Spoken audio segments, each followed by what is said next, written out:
तो अब देखते हैं हमारा नेक्स्ट पॉइंट जो कि है कैपिटल। तो हमने एसेट को समझ लिया, अब हम कैपिटल को समझते हैं कि आखिर कैपिटल क्या होता है। तो यहाँ पर आप इस एग्जांपल को देखो, राइट साइड में हमारे पास एक सुपरमार्केट है। इस सुपरमार्केट की मदद से ही हमने एसेट को समझा था। अब देखो इस सुपरमार्केट के अंदर ये जितना भी सामान रखा हुआ है ये सब एसेट है, ये बात हम समझ के आ चुके हैं। तो अब इस पॉइंट के अंदर मैं आपको ये नहीं समझा रहा कि एसेट क्या होता है। अभी के लिए मेरा सवाल ये है कि ये जितना भी एसेट यहाँ पर सुपरमार्केट के अंदर पड़ा हुआ है, इस एसेट को खरीदने का बिजनेस के पास पैसा कहाँ से आया? आखिर किसने बिजनेस को पैसा दिया कि बिजनेस अपने इन एसेट्स को खरीद पाया? तो हमें यह जानना बहुत जरूरी है कि आखिर बिजनेस के पैसों का सोर्स क्या होता है, बिजनेस को पैसा कहां कहां से मिल सकता है। तो ध्यान से सुनो, बिजनेस को जो है दो जगह से पैसा मिल सकता है। पहला होता है हमारा कैपिटल और दूसरा होता है हमारा लायबिलिटी। ध्यान से सुनते चलो, अगर बिजनेस का ओनर बिजनेस को पैसा दे रहा है तो उसको नाम दिया जाता है कैपिटल, जबकि अगर अदर देन ओनर कोई अदर पर्सन बिजनेस को पैसा देता है तो उसको हम बोलते हैं लायबिलिटी। तो अब सवाल ये आता है कि अगर ओनर बिजनेस को पैसा देता है वो तो ठीक है, लेकिन अदर देन ओनर कोई और पर्सन बिजनेस को पैसा क्यों देगा? तो क्यों नहीं दे सकता? लोन के तौर पे तो दे सकता है, उधार के तौर पे तो दे सकता है। बिजनेस गया बैंक के पास लोन लेने के लिए तो बैंक बिजनेस को लोन देगा, बिल्कुल देगा। तो बिजनेस के पास तो पैसा आया ना, भले ही लोन के तौर पे आया हो, पैसा तो आया। हम तो यहाँ ये पढ़ रहे हैं कि बिजनेस के पास पैसा कहाँ कहाँ से आ सकता है। तो बिजनेस के पास पैसों के फंड के दो सोर्स होते हैं, पहला कैपिटल और दूसरा लायबिलिटी। ध्यान से सुनते चलो, अब एक्चुअल में होता क्या है कि जो पैसा ओनर बिजनेस को देता है, यानी जो कैपिटल होती है, उस कैपिटल को भी बिजनेस लायबिलिटी ही मानता है। भले ही वो पैसा ओनर ने दिया है, लेकिन बिजनेस तब भी यही कहता है कि ओनर ने मुझे कर्जा दिया है, उधार दिया है, मुझे ओनर के इस पैसे को सही से इस्तेमाल करके प्रॉफिट जनरेट करना है और फिर फाइनली ओनर को उसकी कैपिटल प्लस प्रॉफिट दोनों के दोनों वापस करना है। तो बिजनेस जो है ओनर की इन्वेस्टमेंट को भी एक तरीके से लायबिलिटी ही मानता है, बस अकाउंटिंग ने उस ओनर की लायबिलिटी का नाम कैपिटल रख दिया। एक्चुअल में कैपिटल भी एक लायबिलिटी होती है जिसको हम इंटरनल लायबिलिटी बोलते हैं। अब कैपिटल किस तरीके से हमारी बिजनेस की लायबिलिटी होती है उसको लेकर डिटेल में मैंने चैप्टर नंबर 1 में आपको बताया था। तो अगर किसी ने चैप्टर नंबर 1 का लेक्चर नंबर 11 नहीं देखा तो आप जाके उस वीडियो को पहले देख लो, उसके बाद आप इसको देखोगे तो आपको ज्यादा अच्छे से बातें क्लियर होंगी। डिस्क्रिप्शन बॉक्स में आपको लिंक मिल जाएगा या फिर ऊपर आई बटन में मिल जाएगा। तो यहाँ पर हम क्या बात कर रहे थे कि ओनर के द्वारा दिए गए पैसे को बिजनेस कैपिटल बोलता है और कैपिटल भी एक तरीके की इंटरनल लायबिलिटी होती है। जबकि अदर देन ओनर के द्वारा अगर बिजनेस को बैंक से लोन मिल जाए या किसी फाइनेंशियल इंस्टीट्यूशन से लोन मिल जाए तो बिजनेस उसको लायबिलिटी बोलता है। और कौन सी लायबिलिटी बोलता है? एक्सटर्नल लायबिलिटी बोलता है। तो यहाँ पर हम कैपिटल पढ़ रहे हैं, तो कैपिटल के अंदर हम किसकी बात करेंगे? इंटरनल लायबिलिटी की। कैपिटल के बाद हमारा नेक्स्ट पॉइंट आएगा लायबिलिटी का, जिसके अंदर हम बात करेंगे एक्सटर्नल लायबिलिटी की। तो समझ रहे हो सीक्वेंस को? तो अब मैं एक और सवाल आपसे करता हूं कि सुपरमार्केट के पास जितने भी एसेट पड़े हैं, इन एसेट की आप टोटल वैल्यू बता दो। तो आप किस तरीके से बताओगे? तो आप क्या कहोगे? सिंपल सी बात है, जितने का यहाँ सामान रखा है सबका टोटल कर दो, पता चल जाएगा कि सुपरमार्केट के पास कितने वैल्यू के एसेट है। तो ये भी एक तरीका है। लेकिन अगर मैं आपसे पूछूं क्या कोई और तरीका है पता लगाने का कि सुपरमार्केट के पास कितने वैल्यू के एसेट पड़ी है? तो बिल्कुल यहाँ पर एक और तरीका है। बिजनेस के पास पैसा दो ही जगह से आता है, या तो कैपिटल से या फिर लायबिलिटी से। तो बिजनेस के पास जो भी एसेट होगी, जितनी भी एसेट होगी, वो कैपिटल प्लस लायबिलिटी से ज्यादा तो नहीं हो सकती। ऐसा तो नहीं हो सकता कि जितना पैसा बिजनेस को मिला है उससे ज्यादा की बिजनेस एसेट खरीद ले, ये तो पॉसिबल नहीं है। तो बिजनेस को दो ही जगह से पैसा मिलने वाला है, एक कैपिटल और दूसरा लायबिलिटी। तो इन दोनों को अगर हम ऐड कर दें तो भी तो हम एसेट की वैल्यू निकाल पाएंगे। मैं आपको एक एग्जांपल देता हूं, आपको और अच्छे से क्लियर होगा। लेट्स सपोज मान लो कि ये जितना भी सामान यहाँ रखा हुआ है इसकी वैल्यू है 10 लाख रुपए। 10 लाख का सुपरमार्केट के पास सामान एसेट के तौर पे पड़ा हुआ है। तो ये हमारे पास एसेट की वैल्यू आ गई। अब मुझे ये बताओ कि ये 10 लाख के सामान का पैसा सुपरमार्केट के पास कहां से आया होगा? तो सिंपल सी बात है, हमने अभी देखा था बिजनेस के पास पैसा दो ही जगह से आता है, या तो कैपिटल से या तो लायबिलिटी से।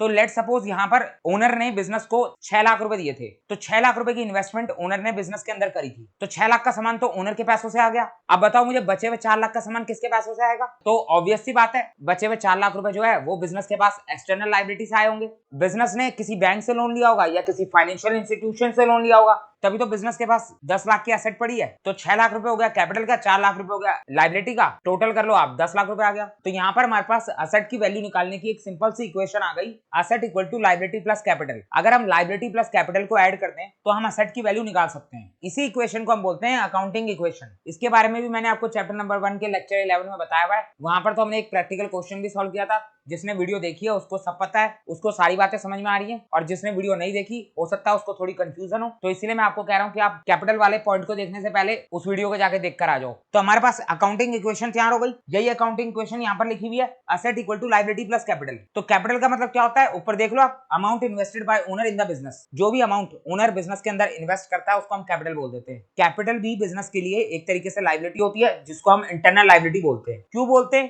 फिर वही बोलूंगा, उस वीडियो को जाकर देख लो, वहां पर बता रखा है। तो अब यहाँ पर देखो, यहाँ पर जो अमाउंट है, इस अमाउंट के 3 मतलब निकलते हैं। पहला कैश, दूसरा गुड्स और तीसरा असेट। अब इसका क्या मतलब है, तो ध्यान से देखो, हमने कहा ओनर बिजनेस के अंदर जो भी अमाउंट इन्वेस्ट करेगा उसको हम कैपिटल बोलेंगे। अब यहाँ पर अकाउंटिंग ने हमें अमाउंट का मतलब बता दिया और बोल दिया कि अमाउंट का मतलब 3 चीजें होती हैं, या तो कैश, या तो गुड्स, या फिर असेट। ओनर अगर बिजनेस को पैसा दे तो वो बिजनेस के लिए कैपिटल है, या फिर ओनर अगर बिजनेस को गुड्स दे तो वो भी बिजनेस के लिए कैपिटल है। अब गुड्स क्या होता है ये मैंने आपको बता दिया, हमने एसेट वाले पॉइंट में समझा था अभी। तो ओनर अगर बिजनेस को गुड्स देता है तो वो भी बिजनेस के लिए कैपिटल कहलाएगी। अगर मान लो आपका दोस्त आपको 500 रुपए दे दे तो आप ये कहोगे कि मेरे दोस्त ने मुझे 500 रुपए दे दिए। या फिर अगर ऐसा हो कि आपका दोस्त आपको 500 का कोई सामान दे दे तो भी आप ये कह सकते हो कि मुझे जो है मेरे दोस्त ने 500 का सामान दे दिया। तो 500 रुपए दे दे चाहे 500 का सामान दे दे, बात तो एक ही है। तो यहाँ पर भी सेम लॉजिक है, या तो ओनर बिजनेस को डायरेक्टली पैसा दे दे, या फिर ओनर बिजनेस को गुड्स दे दे, या फिर ओनर बिजनेस को असेट दे दे। तीनों में से कोई भी चीज दे दे, बिजनेस के लिए वो चीज कैपिटल कहलाएगी। सिंपल सी बात है, ओनर बिजनेस के अंदर इन तीनों में से कुछ भी इन्वेस्ट करे बिजनेस के लिए वो कैपिटल है। अब गुड्स क्या होता है, एसेट क्या होता है, ये हमने अभी देखा है। अब यहाँ पर एक और बात लिखी हुई है, ओनर के नीचे भी कुछ लिखा हुआ है, तो ध्यान से देखो। छोटी सी बात है कि बिजनेस के अंदर कितने ओनर होते हैं, तो डिपेंड करता है कि आपका बिजनेस किस तरीके का है, उसके बाद ही हम बता पाएंगे कि आपके बिजनेस के अंदर कितने ओनर है। तो हमारे पास कई सारे फॉर्म्स ऑफ ऑर्गेनाइजेशन होते हैं, फॉर्म्स ऑफ बिजनेस होते हैं। पहला होता है हमारा सोल प्रोप्राइटरशिप। तो जितने भी लोग दुकान खोल लेते हैं वो उस दुकान के अकेले मालिक होते हैं, अकेले दुकान के ओनर होते हैं। तो सोल प्रोप्राइटरशिप यानी आप अकेले में अगर कोई बिजनेस स्टार्ट करते हो जिसमें एक ही ओनर होता है, सिंगल पर्सन ओनर है, तो उस बिजनेस को सोल प्रोप्राइटरशिप कहते हैं। बिजनेस को अगर थोड़ा और बढ़ाते हैं तो 2-4 पार्टनर्स अगर मिलकर बिजनेस स्टार्ट करते हैं तो उसको हम पार्टनरशिप का बिजनेस कहेंगे। वहां पर जितने भी पार्टनर होंगे, अगर मान लो 3 पार्टनर है तो वो तीनों पार्टनर बिजनेस के ओनर होंगे। तो बिजनेस के अंदर एक ओनर भी हो सकता है, एक से ज्यादा ओनर भी हो सकते हैं, डिपेंड करता है कि आपका बिजनेस किस तरीके का है। अगर पार्टनरशिप से भी थोड़ा और बड़ा बिजनेस कर लो, अगर आपने कंपनी खोल ली अपनी एक, तो कंपनी के अंदर तो कंपनी के शेयर होल्डर ही ओनर कहलाते हैं। कंपनी के शेयर होल्डर तो बहुत सारे होते हैं, तो जितने भी कंपनी के शेयर होल्डर होंगे वो सारे के सारे कंपनी के ओनर कहलाएंगे। तो आपके बिजनेस के अंदर कितने ओनर है वो तो डिपेंड करता है आप किस तरीके का बिजनेस चला रहे हो, क्या आप सोल प्रोप्राइटरशिप में चला रहे हो, या पार्टनरशिप में चला रहे हो, या कंपनी में चला रहे हो। तो यहाँ तक की बात तो क्लियर है आपको। अब हमने एक इक्वेशन देखी थी जिसको हम अकाउंटिंग इक्वेशन बोलते हैं। अगर हमें अपनी एसेट की वैल्यू निकालनी है तो हमारे पास सिंपल सा तरीका है, हम अपनी लायबिलिटी और कैपिटल को ऐड कर लेंगे, हमारा एसेट की वैल्यू निकल के आ जाएगी। यहाँ पर देखो, अगर मान लो हमारे बिजनेस के पास 100 रुपए की एसेट है, तो ये 100 रुपए की एसेट बिजनेस के पास कहां से आई होगी, बिजनेस को पैसा कहां से मिला होगा। तो बिजनेस को 2 ही जगह से पैसा मिल सकता है, या तो कैपिटल मिली होगी या फिर लायबिलिटी मिली होगी। तो हमारे पहले एग्जांपल के अंदर 100 रुपए की बिजनेस के पास एसेट है और 100 रुपए बिजनेस को कैपिटल से मिल गए। इसका मतलब बिजनेस ने किसी बाहर वाले से कोई भी पैसा उधार नहीं लिया, बिजनेस के अंदर ओनर ने ही 100 रुपए की कैपिटल लगा दी। तो 100 रुपए की कैपिटल हो गई, लायबिलिटी 0 हो गई, इक्वल टू 100 रुपए की एसेट। दूसरा एग्जांपल देखो, बिजनेस के पास 100 रुपए की एसेट है, यहाँ पर जो है ओनर ने 50 रुपए दिए, तो कैपिटल 50 रुपए। तो ऑब्वियस सी बात है 50 रुपए कहां से आए होंगे, बिजनेस ने ओनर के अलावा किसी और पर्सन से उधार लिया होगा। तो ओनर के अलावा अगर बिजनेस कहीं और बाहर से उधार लेता है, चाहे वो बैंक से ले, फाइनेंशियल इंस्टीट्यूशन से ले, किसी और अदर पर्सन से ले, कहीं से भी ले, उससे फर्क नहीं पड़ता, वो सारे उधार हमारे लायबिलिटी कहलाएंगे। ओनर ने पैसा दिया तो कैपिटल, ओनर के अलावा किसी अदर पर्सन ने दिया तो वो लायबिलिटी। तो यहाँ पर 100 रुपए की एसेट है, 50 रुपए की कैपिटल ओनर से मिल गई, 50 रुपए की लायबिलिटी बाहर वालों से ले ली, टोटल 100 रुपए की एसेट खरीद ली बिजनेस ने।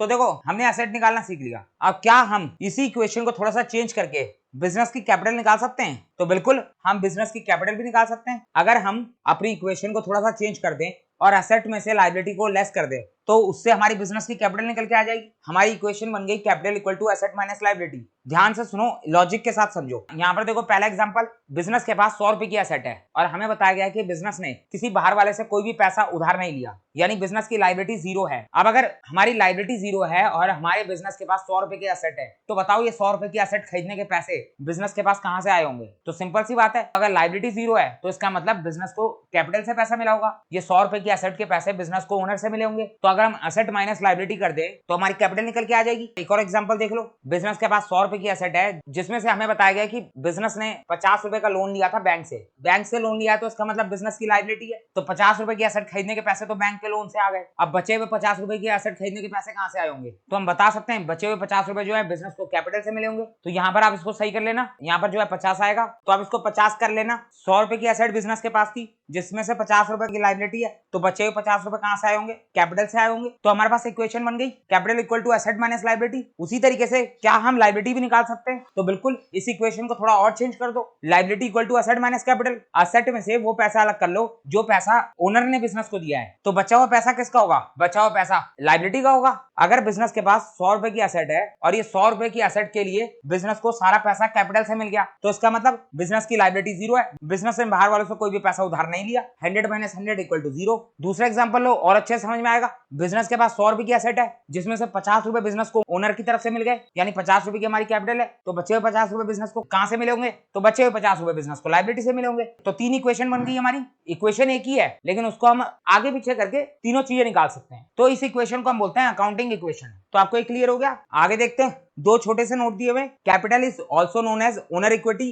और नेटवर्थ। तो कैपिटल के 2 नाम और होते हैं। हम कैपिटल को ओनर्स इक्विटी भी बोल सकते हैं या फिर नेटवर्थ भी बोल सकते हैं। दूसरा नोट देखो, एसेट इक्वल टू लायबिलिटी। तो क्या ये सही है? तो बिल्कुल, ये भी बिल्कुल ठीक है। लेकिन अभी तो हम देख के आए थे asset equal to liability plus capital, तो ये कैसे सही हो सकता है? एसेट इक्वल टू लायबिलिटी कैसे हो सकता है? तो ध्यान से सुनो मेरी बात को। हमने कहा था asset equal to liability plus capital, यानी एसेट के इक्वल में हमने क्या लिखा था? लायबिलिटी, यानी वो पैसा जो बाहर वालों का है, और कैपिटल यानी वो पैसा जो ओनर का है। तो हमने ओनर के पैसे को और बाहर वाले के पैसे को ऐड करा और इक्वल में लिख दिया एसेट, और बोल दिया asset equal to liability plus capital. अब मैं आपसे कह रहा हूं कि यहाँ पर एसेट इक्वल टू लायबिलिटी ये भी सही हो सकता है। कैसे हो सकता है? यहां पर अगर हम ये मान लें कि ये जो लायबिलिटी है इसके अंदर ओनर का पैसा भी आ गया और बाहर वालों का पैसा भी आ गया। मैंने अभी थोड़ी देर पहले आपको बोला था कि कैपिटल भी बिजनेस के लिए लायबिलिटी होती है, बस उसको अकाउंटिंग नाम देता है इंटरनल लायबिलिटी। तो अगर हम इंटरनल वाली लायबिलिटी और एक्सटर्नल वाली लायबिलिटी को एक साथ जोड़ के बोल दें तो क्या उसमें कुछ गलत है? तो उसमें कुछ भी गलत नहीं है। क्या हम ऐसे बोल सकते हैं एसेट इक्वल टू लायबिलिटी? इसके अंदर हमारी दोनों लायबिलिटी आ गई, इंटरनल लायबिलिटी भी एक्सटर्नल लायबिलिटी भी। यानी